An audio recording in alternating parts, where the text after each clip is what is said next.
Our next guest says these Republicans just put a down payment on the Green New Deal. Joining us now is South Carolina Congresswoman Nancy Mace. Congresswoman Mace, thanks for being with us tonight.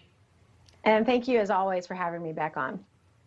Well, Senator Lindsey Graham, he put out the following tweet explaining his vote for the infrastructure bill. He says that by passing a bipartisan bill, it makes it much harder for the left to pass the $3.5 trillion spending budget later this year. How do you respond to that?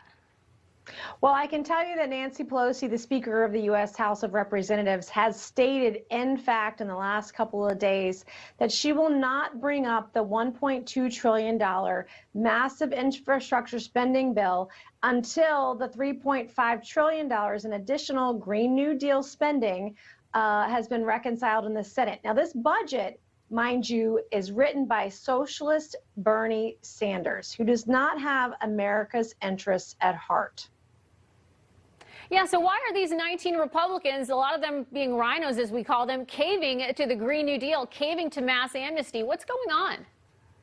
It's hard to say. I know that a lot of the U.S. senators, both Republican and Democrats, got something out of it for each of their states. But the rest of the country, Americans, hardworking Americans, are going to pay for this thing. There are between 30 and 40 brand new taxes in the infrastructure bill to pay for it. It is a down payment on the Green New Deal because the $3.5 trillion in additional spending has to happen in order for Pelosi to bring it up for a vote in the House. It's also $256 billion, according to the Congressional Budget Office in deficit spending over the next 10 years. And not to mention this additional $3.5 trillion in spending, we're talking about another 68, trillion spent over the next 68 billion spent over the next couple of years as well. And I just, we're putting, so many American families and taxpayers on the hook for this massive, massive debt and deficit spending. And all we're going to see is higher taxes, lower wages, and jobs leaving the United States of America. Yeah, and that inflation isn't going anywhere either.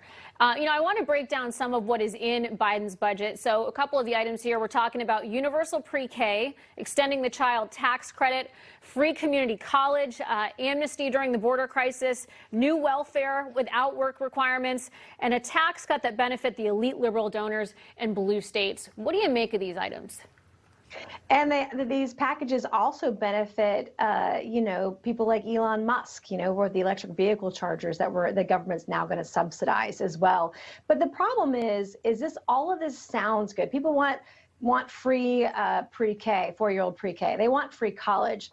But nothing is free when you have to raise taxes on the American people. We're already seeing it with inflation right now. Every time you go to the gas pump, it costs more. Every time you go to the grocery store, it costs more. It costs about 21% more today to buy groceries, say, than it did a year ago. If you want to build a house, good luck. It costs about 30% more. And I know I personally, I'm on the market for another car. I don't buy new cars. I buy used cars.